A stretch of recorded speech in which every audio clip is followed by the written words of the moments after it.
buenas noches, bienvenidos, bienvenidas. Esto es Hagan Algo, como cada domingo a las 9 por la pantalla de C5N en un día, en una jornada muy especial como la que ustedes acaban de compartir en Impacto Político con Rodo Herrera y el satélite, que es un satélite gemelo, mellizo, podríamos decir, de otro que se había lanzado hace algunos años atrás y que tiene algunas precisiones en específico. No vamos a abordar nosotros porque no somos especialistas, ya lo hicieron los mismos en la agenda informativa que nos antecedió. Habló el jefe de gabinete, habló el presidente, pero sí lo que podemos decir es que estas son las cuestiones que en su momento, tituló el grupo Fragata, lo que nos hace determinar que no somos un país de mierda, ¿no? Entre otras muchas cuestiones, pero esta me parece una central y para estar muy, pero muy orgullosos.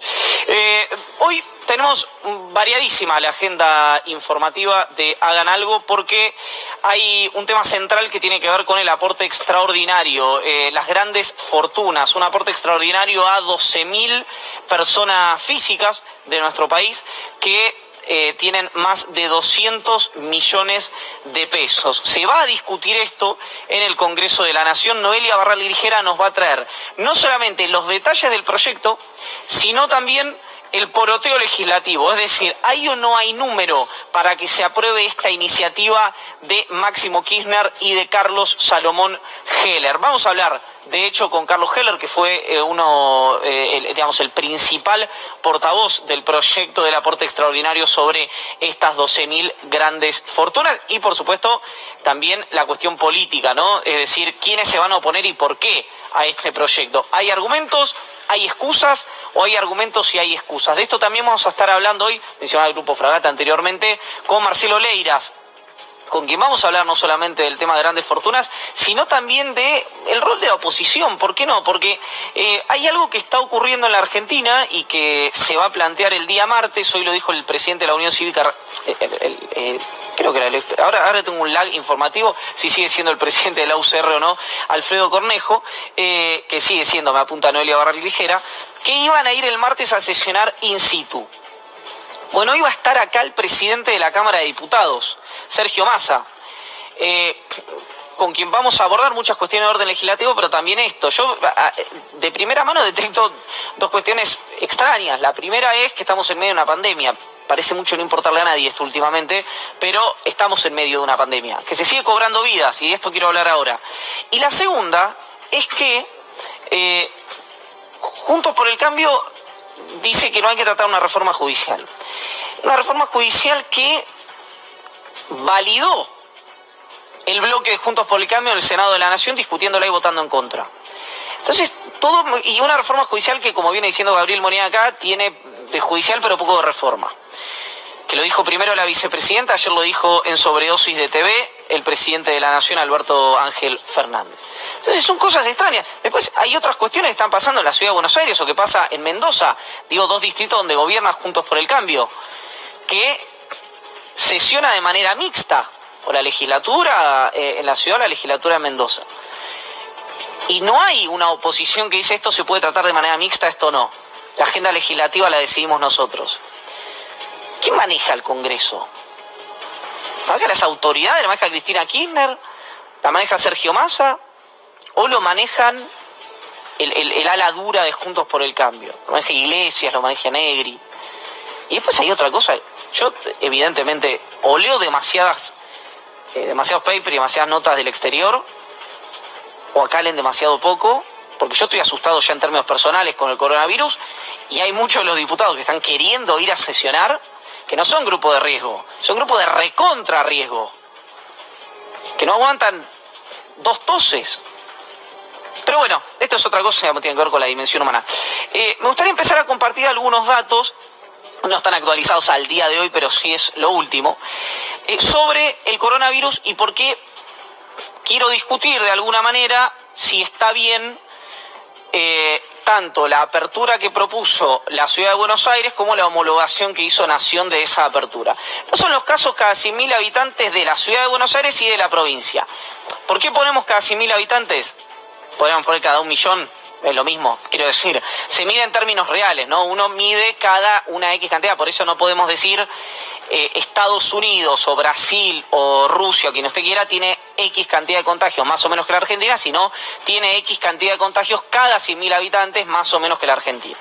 Ese es el número. No sé si lo podemos poner otra vez, muy breve, y pasamos a la siguiente placa. Lean, le pido a mi productor Leandro Gabriel. Tenemos, la ciudad de Buenos Aires tiene casi 3.000 casos cada 100.000 habitantes y la provincia tiene 1.400 cada 100.000. Es decir, la provincia hoy tiene la mitad, o la ciudad de Buenos Aires tiene el doble de casos cada 100.000 habitantes que la provincia de Buenos Aires. Vamos a la siguiente placa, ni me ponches a mí si querés porque tiene que ver con información. Ahora, por habitante, es decir, cada X cantidad de habitantes hay un caso de coronavirus. En la provincia de Buenos Aires, cada 72 personas, en la ciudad de Buenos Aires, cada 33 personas y media. Cada 33 personas, si usted quiere redondear para abajo, no hay ningún problema. ¿Se entiende? Es decir, 1 de cada 72 tienen coronavirus en la provincia, 1 de cada 33 tienen coronavirus en la ciudad autónoma de Buenos Aires, o se infectó de coronavirus. Y vamos a la última, que para que usted vea los datos, ¿no? Porque si no, muertos cada millón de habitantes. En el total país, 173 muertos cada millón de habitantes. En provincia de Buenos Aires, eso no es AMBA, creo, los datos que yo mandé es provincia de Buenos Aires, 328, y ciudad de Buenos Aires, 670, ahí está, eso es lo que quería decir. Provincia de Buenos Aires, 328, ciudad de Buenos Aires, 670. ¿Qué quiero mostrarle con esto? Y ahora sí, ven aquí. Que, si bien hoy lo conversábamos con Diego Santilli, es probable que el sistema de salud no sature en la ciudad de Buenos Aires o que no sature en un sector del conurbano bonaerense, hay algo que me parece que se está haciendo muy mal, y lo quiero decir casi como una alerta, en esta propuesta permanente de seguir abriendo actividades. Por dos motivos. El primero es porque nos dijeron, tanto Larreta como Kicillof, como el presidente de la Nación, que había que mirar al AMBA como un solo distrito. Entonces, si hoy hay hospitales públicos de la provincia, como dijo Alberto Fernández, que atienden jubilados de PAMI porque la ciudad no los quiere atender, o va a venir, si se satura el sistema en el conurbano, gente de la provincia a atenderse en la ciudad de Buenos Aires, no me interesa. Y tampoco le interesa a la gente. Porque no hay un muro administrativo, o tal vez sí, hay un muro administrativo, no hay un muro que separe jurisdiccionalmente la circulación entre la ciudad y entre la provincia. Yo me pregunto algo, por ejemplo, ahora se abren los bares, que acá pasa algo extraño también, porque los bares estaban abiertos. Es decir, yo no me explico cómo, si no había controles para que los bares estuvieran cerrados, va a haber controles para que se cumplan los protocolos. Pero imagínese.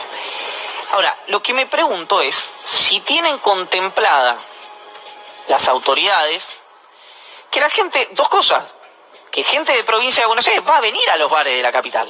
No se va a respetar ningún protocolo.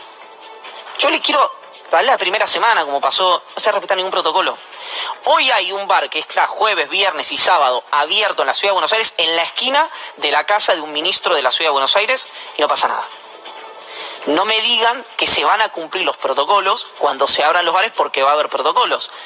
Ahora, olvídese de esto, porque yo he dicho varias veces acá, y hubo algunas críticas de votantes del oficialismo, en general ocurren, que Larreta no solo me parecía un gestor eficiente, sino que había gestionado la ciudad de Buenos Aires realmente cuando Macri era jefe de gobierno por este desapego histórico del expresidente a los quehaceres que tienen que ver con las efectividades conducentes.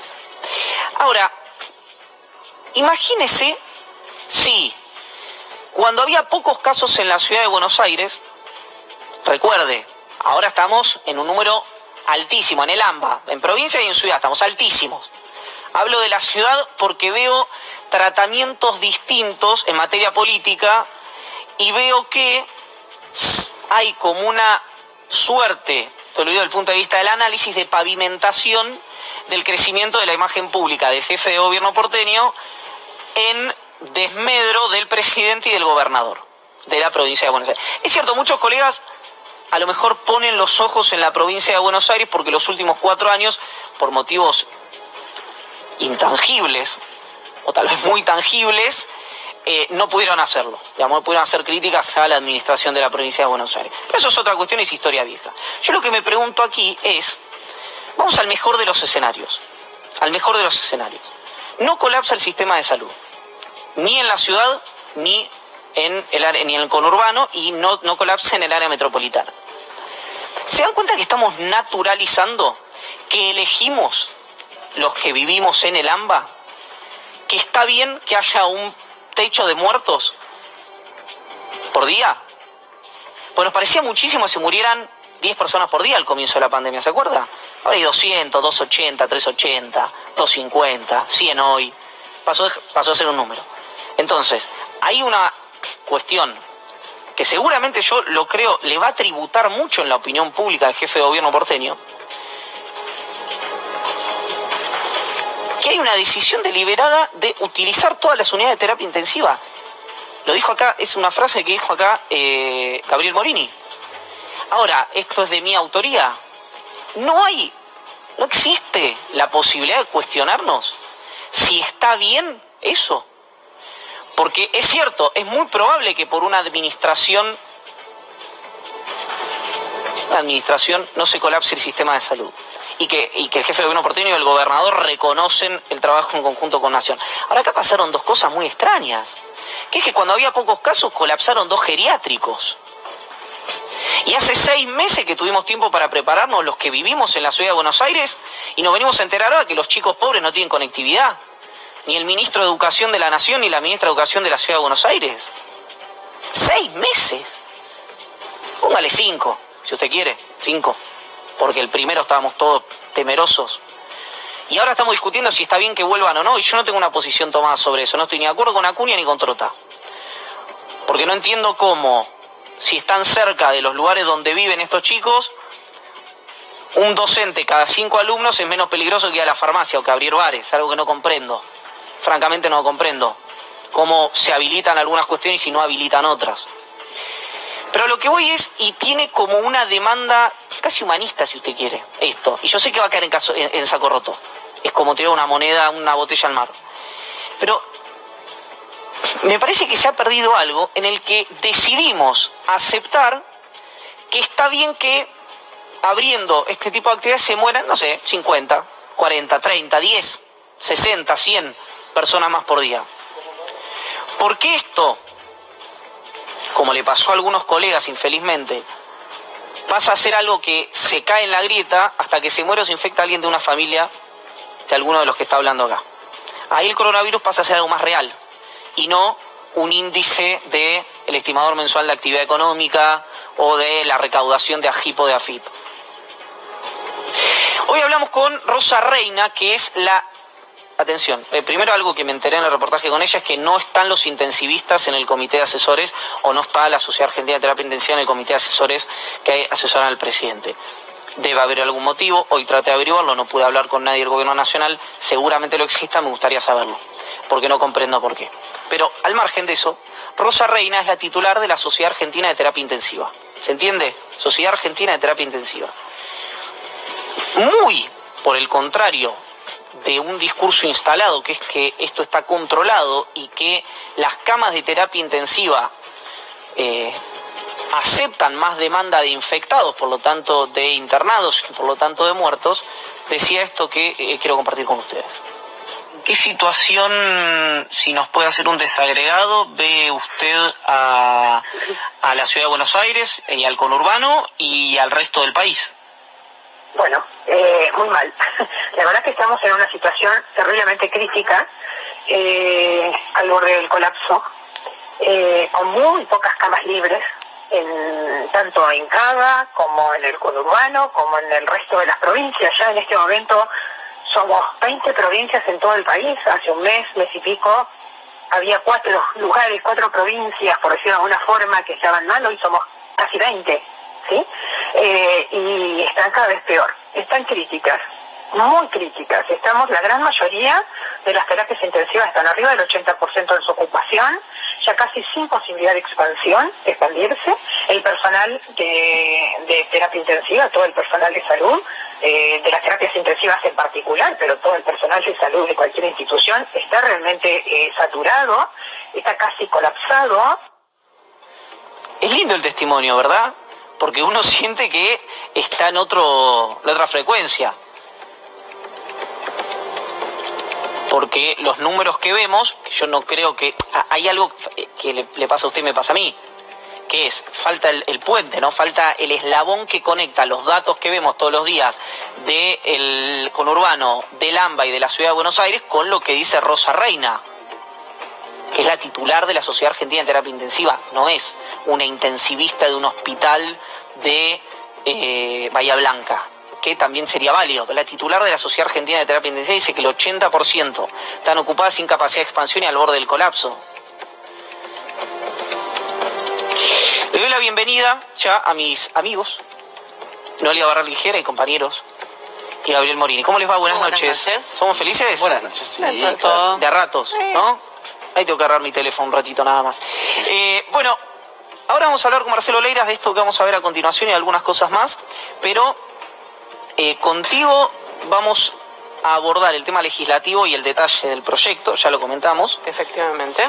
Y con usted, Morini, ¿de qué vamos a hablar? Vamos a hablar de la reforma judicial, la ex reforma judicial, podemos decirle, en realidad, que dejó la sanción y su paso por el Senado en cuanto a números, a quienes ganaron y a quienes no ganaron tanto. Te diría que son más los que ganaron que los que no ganaron. Efectivamente. Pero suponiendo que esto sea lo que nos espera, lo que se implemente y lo que algún día vaya a ser alguna cuestión para cubrir cargos, te voy a decir, no los quiero abrumar con números, son muchísimos números y tenés cómo entrarle de cualquier manera. Pero vamos a ver a grandes rasgos quiénes ganaron después de esta reforma.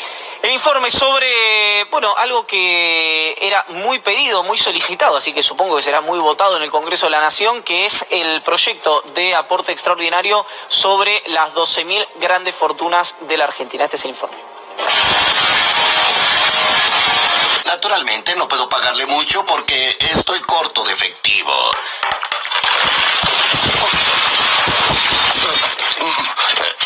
Como ve, este viejo edificio se está cayendo. Se va a presentar este proyecto de ley de un aporte solidario extraordinario. No es un impuesto que se va a mantener a lo largo del tiempo, sino un aporte por única vez. ¿Qué te parece ese impuesto a las grandes fortunas? No es un impuesto... ¿Qué te parece ese impuesto a las grandes fortunas? Mira, a mí me parece que... Primero, ¿qué son las grandes fortunas? Habría que definirlas, ¿no? Los patrimonios de quienes tienen arriba de 200 millones de pesos. Aumentar los impuestos nunca ha sido solución de nada. ¿Cuánto va a recaudar con su impuestito? 300.000 millones de pesos. Para que se den una idea, es un tercio de lo que el gobierno lanzó en paquete de ayuda social al inicio de la pandemia. ¿Cuánto va a recaudar con su impuestito? Seguramente el equipo de espionaje de Nación y Clarín ya sabían desde ayer a la tarde que lo íbamos a presentar y por eso salieron con la mentira repugnante que estamos por aumentar el impuesto a las ganancias. Quieren fabricar una discusión sobre un tema que no existe. No hay ningún aumento al impuesto a las ganancias, son unos mentirosos de cuarta. Lo que pasa es que con esto quieren confundir. Cristina y Máximo pretenden meterle la mano en el bolsillo al sector productivo. Grandes fortunas, porque los que se oponen te van a tratar de confundir diciendo es a la clase media. ¡Mentira! No estamos hablando de tu casa, no estamos hablando del empresario pyme, del empresario mediano que tiene 200 personas trabajando, no. Estamos hablando de los dueños de la Argentina. ¿Quiénes serían los alcanzados? Bueno, vos los conocés. Está Paolo Roca, el dueño de Techint, está el principal petrolero privado de la Argentina, Bulgeroni, están los Macri también, está Costantini. Lamentablemente, ya se sabe que la mayoría de la gente, para preservar los ahorros, tiene su dinero del exterior. Ya se sabe que la mayoría de la gente tiene su dinero del exterior. ¿Cómo empiezan a repetir algo sin tener ningún tipo de comprobación? En ningún lugar del mundo. En ningún lugar del mundo en serio se está pensando en subir impuestos. Yo creo que no hay ningún ejemplo de ningún país que se le ocurra que es una buena idea aumentar impuestos. Es el único país en el mundo que en medio de la crisis sanitaria y económica más grave de la historia decide aumentar los impuestos. El aumento de impuestos es contrario a lo que se está haciendo acá y en el mundo entero. No existe en ningún lugar del mundo. En ningún lugar del mundo. En ningún lugar del mundo. Y sí, pasa. Google. Claro, Impuesto a las grandes fortunas. Y ahí te va a aparecer de todo. Un aumento de un 1,5 puntos a quienes declaran más de 1 millón de euros en el impuesto de patrimonio. Que a questão da taxação das grandes fortunas. Все выплаты доходов в виде процентов и дивидендов, уходящие из России за рубеж в офшорные юрисдикции, должны облагаться адекватным налогом. ¿Está de acuerdo con la creación de un impuesto por el coronavirus? Sí. Más que nunca tenemos que pensar en los sectores más débiles y de alguna manera tratar de compartir lo que tenemos. Creo que es muy correcto técnicamente, pero también a nivel ético, a nivel de justicia, que en esta clase de crisis se grave las grandes fortunas. Los que más tienen que pagar, o sea, todos asumimos el costo, pero en función de nuestras posibilidades, ¿no? Los pobres que paguen poco, que no paguen nada, los más ricos, y sobre todo los que tienen fortuna. I think we should raise taxes on the very rich. We're going to have to get more money from somebody. Now the question is, do we get more money from the person that's going to serve me lunch today, or do we get it from me? I think we should get it from me. The United States has a huge budget deficit, so taxes are going to have to go up. And I certainly agree they should go up more on the rich than everyone else. That's just justice. This is a message that you think works with other people as wealthy as yourself, or it's a small circle of friends, yourself, Warren Buffett, a few others? Well, I hope we could solve that deficit problem with a sense of shared sacrifice, where everybody would feel like they're doing their part. And right now, you know, I don't feel like people like myself are paying as much as we should. Es tan escandalosa la pobreza extrema como la riqueza extrema. Es tan escandalosa una cosa como la otra, porque están íntimamente relacionadas, porque hay gente que tiene más guita de la que puede consumir y hay gente que no puede consumir porque no tiene ni siquiera para la subsistencia. Entonces, un orden social más justo requiere que todos nosotros empecemos a plantear esto. ¿Hasta cuánto es legítimo acumular? ¿Cuánto es lo que una sociedad puede tolerar que una persona, por aprovecharse de su posición de poder, monopólica o lo que sea, tenga la capacidad de acumular recursos excluyendo a los demás? Si este debate lo podemos dar a partir de esta pandemia, por lo menos habremos sacado algo bueno.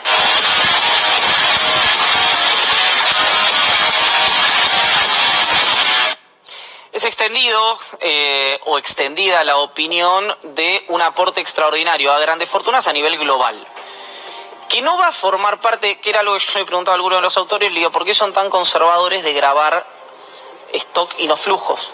Le doy la bienvenida a Marcelo Leiras, gracias por venir. Gracias por la invitación. Y me decía, porque si queremos, no podemos meter por la ventana un impuesto nuevo sin discutir integralmente una reforma tributaria, que de alguna manera fue lo que sugirió cuando se presentó esto el jefe de bloque del oficialismo, Máximo Kirchner. Ahora lo vamos a hablar instantes con Carlos Heller. ¿Qué sabés, digamos, de cómo lo recibió la oposición? Digamos, el oficialismo naturalmente fue quien lo impulsó. ¿Y qué crees que va a pasar con el proyecto en términos de, digamos, de su recorrido legislativo? En un rato vamos a hablar de los números que se esperan, los apoyos y demás. En principio lo que hay que decir es que hay un desacuerdo en Juntos por el Cambio. Hay sectores que están a favor de este impuesto, hay sectores que principalmente en el PRO no están a favor. Sabemos que esas discusiones siempre las termina ganando el PRO, ¿no? O sea... Te iba a decir qué duda, ¿quién ganará ese impuesto? Ahí tenemos algún detalle de lo que puede llegar a pasar con Juntos por el Cambio, pero me parece también que es importante tener en cuenta que lo que pasa en el Congreso va a estar muy atado a reforma judicial, a la prórroga o no prórroga de las sesiones remotas. Este martes va a haber un momento importante porque se puede terminar judicializando el tema de sesiones remotas y esta discusión puede terminar empantanada ahí adentro también. Hoy nos va a visitar acá en vivo los estudios C5N Sergio Massa. Vamos a hablar de todo esto con el presidente de la Cámara de Diputados. Marcelo, ¿cómo estás viendo el debate, la discusión? En principio espero que no ocurra como con otras iniciativas que presentó el gobierno, que se debaten sin siquiera considerar los méritos del proyecto, ¿no? En principio las reacciones que vimos recién en el tape me parece que deforman el proyecto. Por empezar, no es un impuesto, es un aporte extraordinario. Es un aporte extraordinario para una situación extraordinaria. No hace falta recordarlo. Me da lástima que haga falta recordar que estamos viviendo la crisis sanitaria y económica más importante de nuestras vidas. En el mundo, no solo en este país. No vamos a vivir una situación como esta. Entonces me parece razonable que haya, frente a una situación extraordinaria, reacciones extraordinarias. ¿Qué es lo que hace falta para que nos levantemos de esta situación tan difícil? Hace falta disponer de herramientas para estimular la actividad productiva y para proteger a los sectores más débiles de la sociedad, que es exactamente lo que plantea el proyecto de ley. Y esos recursos, ¿de dónde se obtienen? Se obtienen de los sectores que fueron menos afectados por esta situación extraordinaria que estamos viviendo, ¿no? Entonces hay una contribución especial para un momento especial destinada a quienes más lo necesitan. Yo tengo una sorpresa, o no, digamos, quiero algo medio atípico, que son muy pocos a nivel global, los veíamos en el tape, hay algunos más por supuesto, pero vos encontrás algunos multimillonarios, multibillonarios si querés a nivel global, que dicen, che, estamos en la crisis sanitaria y económica más grande de la historia del capitalismo, está bien que por una vez pongamos un poquito más nosotros. Acá es más difícil, ¿no? Encontrar eso. Bueno, yo estoy seguro de que ha habido gente con recursos que ha hecho alguna contribución en este momento y que prefiere no anunciarlo públicamente. Pero sí... No, hay una campaña muy conocida que es la de Seamos Uno, por ejemplo, ahí participó el sector privado, con la organización de la sociedad civil. Entonces me parece que seguramente hay contribuciones, pero sí me gustaría... Hay un sector del segmento de la población con más recursos en la Argentina, sector que tiende a opinar políticamente también, que no ha mostrado sensibilidad frente a la magnitud de la crisis, que yo confío que pueda mostrarla en este caso. Me parece que el proyecto, por otro lado, sería muy importante leerlo porque es un muy buen proyecto, analiza en sus considerandos la situación internacional, la situación del país, la situación en la que están las cuentas públicas, explica bien por qué el destino de los fondos es ese destino. Entonces, espero que quienes van a tener que hacer esta contribución, que son por otro lado un grupo realmente muy pequeño de argentinos y argentinas, ¿no? Puedan explicar si estuvieran en contra de hacerlo, por qué están en contra, ¿no? Y qué es lo que harían alternativamente, qué otra contribución proponen hacer. En sintonía con esto que decía Iván recién, hay también como un sector al que de motu propio no tiene problemas en contribuir, pero si es el Estado el que le pide esa contribución, ya ahí hay como... No, hay un parate. Bueno, me parece que hay una cosa que ocurrió al principio de la pandemia, que era el reconocer que estábamos enfrentando un peligro común y que hacía falta para enfrentar este peligro común organizarnos, ¿no? Y el Estado es un recurso para nuestra organización, para poder actuar en conjunto, ¿verdad? Lamentablemente, la reacción frente a la pandemia se politizó, como ocurrió en otros lugares del mundo. Al principio en Argentina no había ocurrido, yo creo que porque el sector de PRO que integra la oposición desbordó al sector que tiene responsabilidad de gobierno. Lamentablemente la respuesta a la pandemia, tanto sanitaria como económica, se politizó, ¿no? A mí me parece que deberíamos abandonar eso. Realmente estamos en una situación que es muy crítica y es importante reconocer que hace falta hacer una contribución especial de las personas que han estado más a salvo de esta situación crítica. Por otro lado, se han generado algunos perjuicios económicos como resultado del esfuerzo colectivo para proteger la salud, ¿no? Entonces, quienes estuvieron más a salvo de ese esfuerzo colectivo, es muy razonable que hagan una contribución especial.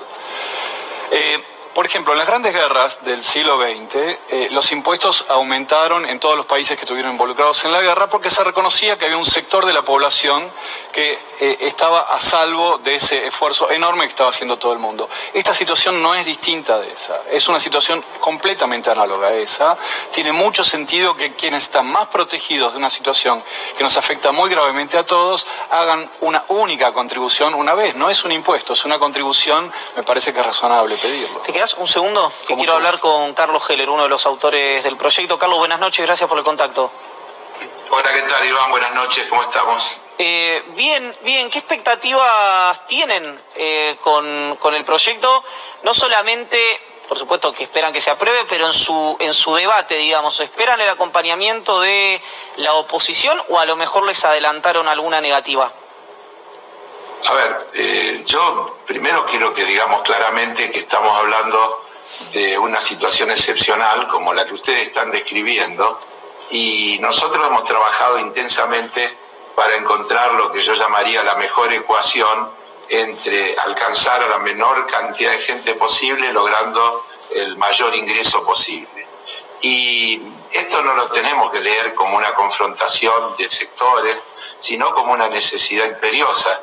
Es decir, la inmensa mayoría de la población sufre los efectos, pierde trabajo, pierde ingresos, pasan todas las cosas que estamos hablando totalmente. El Estado acude a través de distintos canales y de acuerdo a sus posibilidades. Y en ese marco nosotros planteamos este proyecto, que cuando yo lo tengo que sintetizar, digo, ninguno de los alcanzados va a cambiar de condición después de hacer el aporte, pero los que reciban estos beneficios seguramente van a mejorar un poco sus condiciones de vida.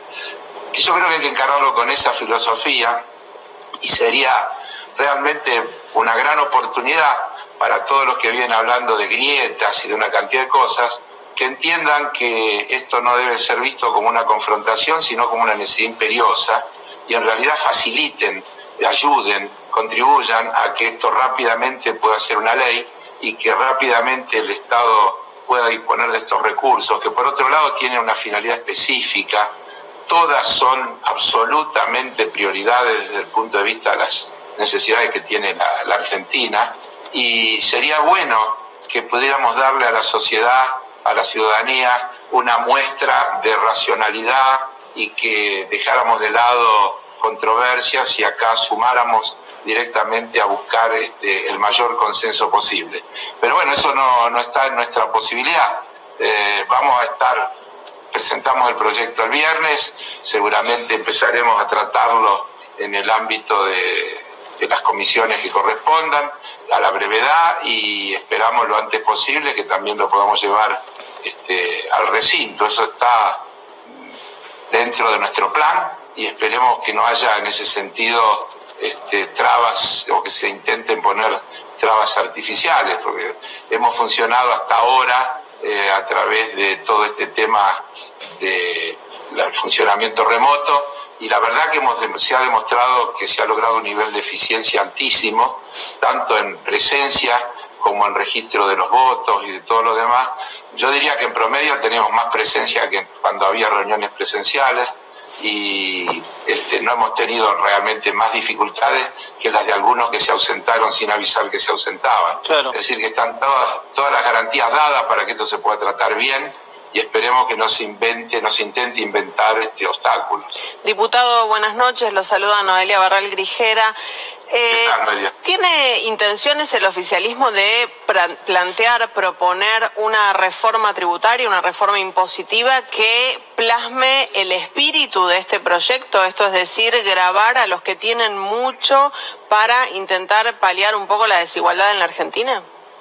A ver, yo no puedo hablar en nombre del Poder Ejecutivo porque no me corresponde, y quiero aclarar que este proyecto es de un aporte que lo hemos llamado aporte solidario, extraordinario y por única vez. Está explicitado así en el título del proyecto y en su articulado. De cualquier manera, el gobierno, el Poder Ejecutivo, tiene que mandar en los próximos 15, 17 días al Parlamento el proyecto de presupuesto.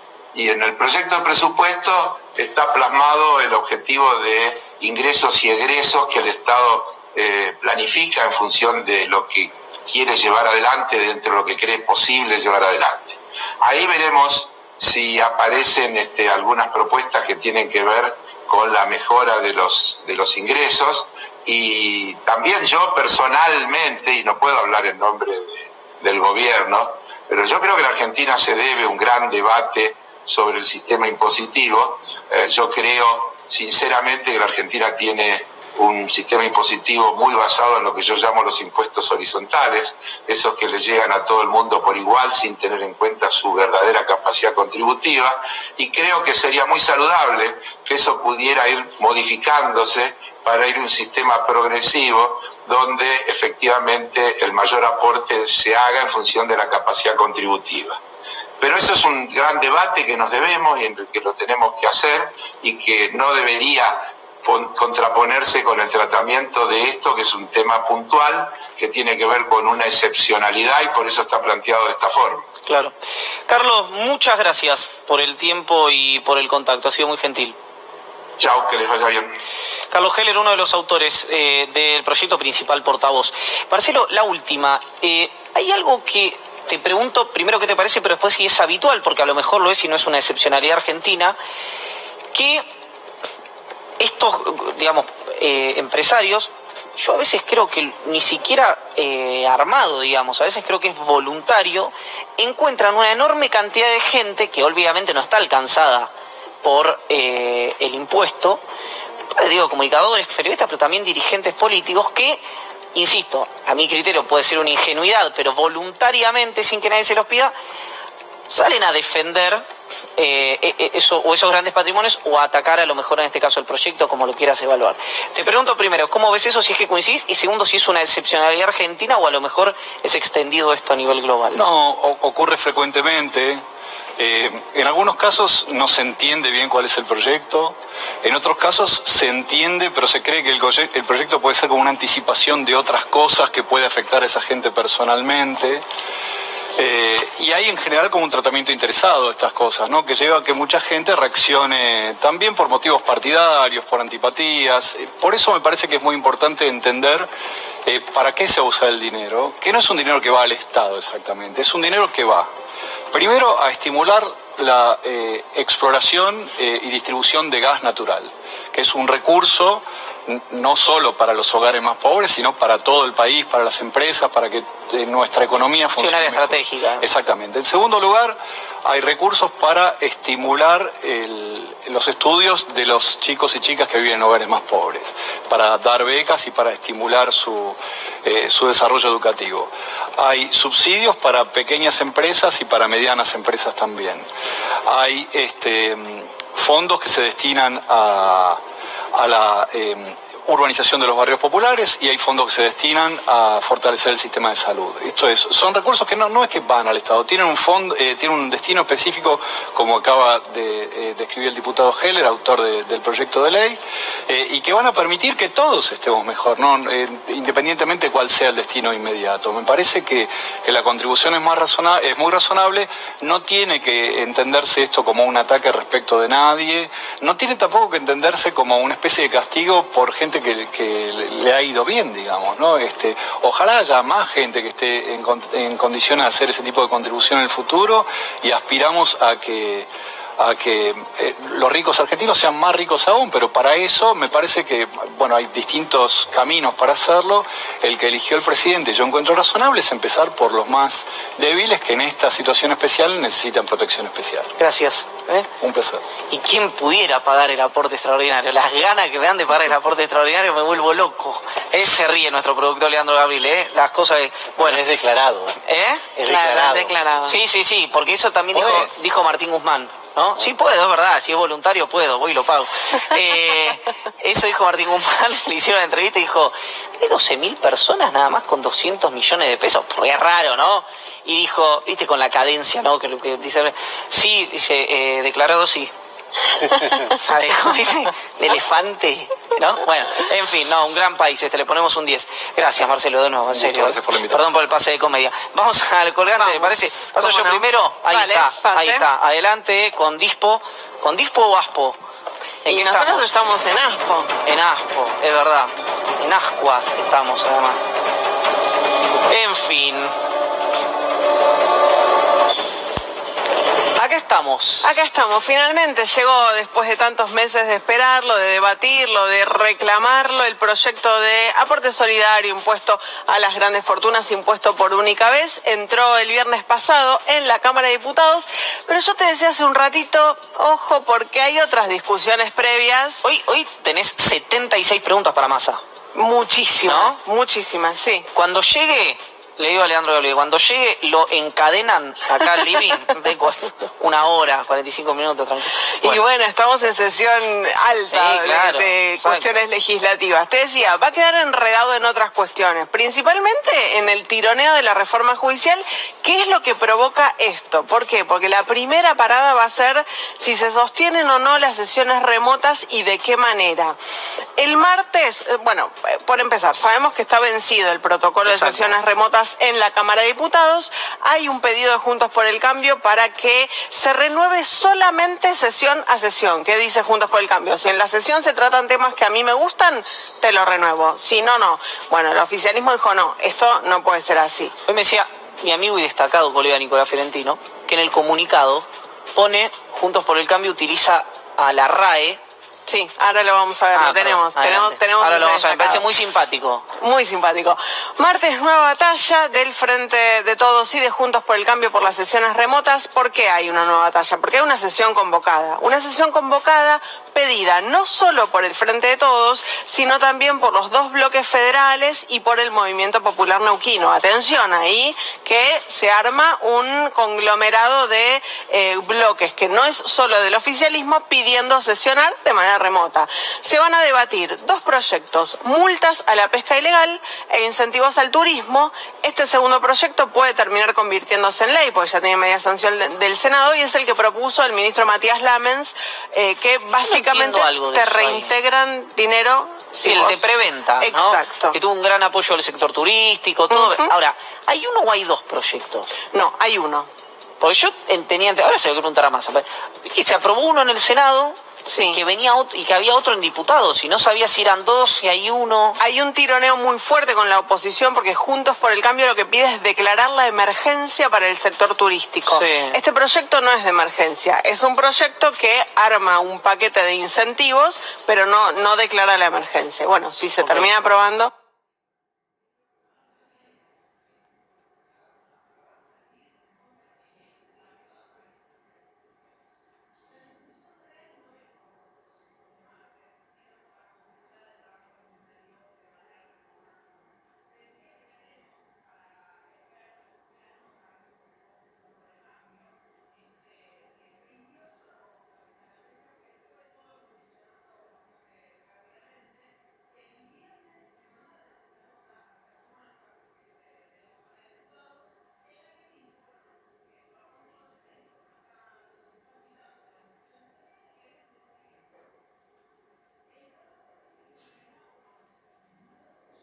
Ellos dicen, ojo, consenso no admite interpretaciones.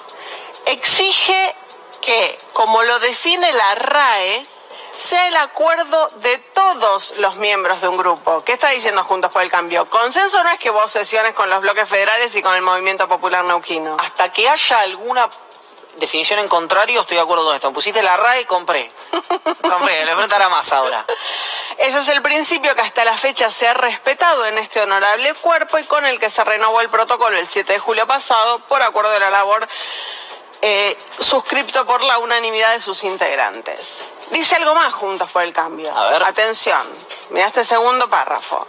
Nos reservamos el derecho de accionar judicialmente contra cualquier intento de vulnerar las reglas que este cuerpo ha fijado para el funcionamiento telemático, pero apelamos a que esta presidencia continúe obrando en el marco del consenso como lo ha hecho hasta la actualidad. Es que me contaron, no sé si es verdad o no, que hace 20 días que Massa no le atiende el teléfono a Juntos por el Cambio. ¿Por qué? También se lo podemos preguntar hoy. Porque dice, justamente en el marco del consenso, nosotros veníamos conversando todo, había un funcionamiento de la Cámara que, con las tensiones propias del oficialismo y oposición, avanzaba con el trabajo legislativo. Cada vez que había una diferencia en los bloques, alguien me la hacía saber. Negri, Ritondo, Buca, Ramón, etc. Dice, y cuando fue el tema, no sé si era reforma judicial o sesiones virtuales, pero iban de la mano, me entero por los medios de comunicación. Si no, si le quieren resolver a través de los medios de comunicación, resuelvan a través de los medios de comunicación. Y parece cerró el teléfono, se lo quiero preguntar a Massa, porque es un, digamos, hay una trampa en Juntos por el Cambio que es, yo voy a los medios, te digo que vos mataste a alguien, literalmente, como fue el caso de Fabián Gutiérrez, por ahí voy a jugar con el paroxismo, y después no sesionar virtualmente, falta de consenso. Bueno, parece que falta ahí un poco que los que otra vez, lo que decimos siempre, los que tienen por ahí un compromiso más político con la situación, traten de ganar alguna posición interna dentro del bloque. Una entre mil, como decía Cerati. Los que deben estar diciendo, ahora me venís a buscar, son los bloques federales, ¿no? Porque si hay consenso con Juntos por el Cambio, avanzábamos, pero ahora de repente necesitamos... Porque hay un antecedente. Claro, absolutamente. Que es el de la reunión que iba a hacer el presidente con todos los bloques de la oposición, Juntos por el Cambio dijo, no, con nosotros solos, GEMA también con ustedes solos. Entonces el resto de los bloques dijo... Esas cosas quedan anotaditas en la libreta y después llega la factura. Bueno, hoy habló, lo comentabas vos al comienzo del programa, hoy habló Alfredo Cornejo, diputado de la UCR, pero también presidente del Comité Nacional del Radicalismo, y puso en palabras esto que es muy probable que suceda el martes, que es que los diputados, no solo del radicalismo, sino de todos Juntos por el Cambio, se presenten de manera presencial para sesionar en la Cámara de Diputados. Los bloques minoritarios que entraron por la oposición, pero que han votado con el oficialismo en todo este tiempo, han convocado a una sesión especial para tratar dos proyectos, una ampliación de multas para la pesca ilegal y el proyecto de emergencia, que no dice emergencia, que viene turístico, que viene del Senado. Esa convocatoria no puede llevarse a la práctica porque está vencido el protocolo de funcionamiento, con lo cual nosotros estamos pensando, y esto es en todo caso como primicia porque anoche tuvimos una reunión del bloque del radicalismo, partido que yo presido, donde consideramos conveniente ir a sesionar presencial si se convoca esta sesión, porque el protocolo de funcionamiento virtual está vencido, ¿no? Bueno, esto decía Alfredo Cornejo en CNN Radio esta mañana. La sesión estaba efectivamente convocada. Después de la reunión que él refiere el sábado a la noche de los diputados del radicalismo, a lo largo del día de hoy hubo otras reuniones con el PRO, con la coalición cívica, y la decisión es de todos Juntos por el Cambio de ir de manera presencial. Habrá que ver cómo logran plasmarlo, porque no hay vuelos internos en la Argentina y muchos de ellos vienen desde distancias muy remotas, tendrán que viajar en auto y llegar al Congreso el martes para estar en la sesión. Ahora, yo lo pregunto en serio esto. Hay gente, obviamente, de más de 60 años y con condiciones, yo no sé si tienen patologías previas, ¿no? Pero con condiciones evidentes de pertenecer al grupo de riesgo. ¿No hay te lo pregunto, a lo mejor lo conversaste en términos ya de dimensión humana, ¿no hay un temor en ese sentido? Hay una pandemia, no es que hay un brote de gripe, una pandemia. No hay, Dios, soy negri, tengo no sé qué, soy grupo de riesgo. ¿Voy me presento para acomodar políticamente algo? O a lo mejor Negri justamente dice, no, bueno, que vayan los 80, porque algo que me decían es que lo que puede hacer también, se lo vamos a preguntar a Massa, es decir, bueno, quieren venir a sesionar presencialmente, les damos el hemiciclo, siéntense los 80 que entran, porque son los que entran en dimensión, que el resto sesione remotamente y sesionamos así. Pero, ¿te arriesgás por eso, por una movida política a tu salud? No sé. No solo eso, recordá que cuando hicieron la travesía por la democracia, porque ¿cuál es la lectura que hacen en Juntos por el Cambio? Cuando hicimos la travesía por la democracia, que fue básicamente manejar hasta la ciudad de Buenos Aires para sesionar o presionar para que el Congreso sesione, ahí logramos que el Congreso vuelva a sesionar. Entonces, si ahora hacemos esto, vamos a lograr, no sé, o renovar el protocolo de sesiones remotas como quieren cada vez que haya un proyecto de ley para tratar, o desconozco cuál es tenía solo esa duda de términos personales. Lo que te quería recordar también es que en aquella travesía por la democracia hubo un accidente de auto, una diputada volcó. No me acordaba. Sí, tuvo un accidente muy fulero. No le pasó nada, por suerte, pudo llegar a Buenos Aires porque otro diputado la levantó, pero Roxana Reyes de Santa Cruz volcó en la ruta, viniendo para Buenos Aires. Entonces, tampoco es tan... No es gratis, claro. No. Bueno, la estrategia parlamentaria o la estrategia legislativa. El jueves va a comenzar el debate en la Comisión de Presupuesto. La Comisión de Presupuesto tiene 49 miembros, 25 son del Frente de Todos. Ahí no va a haber mayores problemas. La preside Carlos Heller, además, así que va a conducir el debate según los tiempos y lo que disponga el bloque del Frente de Todos. Después de la presentación del proyecto, no sé si lo notaste, pero a diferencia de lo que está pasando y lo que pasó con la reforma judicial, que fue muy llamativo, este proyecto salieron a bancarlo en redes, en reportajes, los intendentes, los gobernadores, obviamente los diputados. Exactamente. Hubo un copamiento, digamos, del escenario público respaldando el impuesto a las grandes fortunas. Y lo que decíamos también hace un rato, hoy, al día de hoy, no sé cómo va a evolucionar esta discusión, tenemos nuestra sospecha de que probablemente evolucione negativamente para el proyecto, pero al al día de hoy hay divisiones internas en Juntos por el Cambio. ¿Por qué? Porque hay sectores del radicalismo, sectores de la coalición cívica que están de acuerdo con este impuesto. De hecho, por ejemplo, el gobernador de Jujuy, Gerardo Morales, hace un tiempo ya, cuando estábamos discutiendo y todavía no conocíamos el proyecto, habló a favor de que los que más tienen pongan un poco para paliar este momento de pandemia. Bueno, habrá que ver si esa discusión evoluciona y cómo evoluciona. Lo que indican los antecedentes es que siempre en Juntos por el Cambio se termina imponiendo la postura del PRO y es la postura de rechazo sin lugar a discusiones de cualquier iniciativa que venga del gobierno.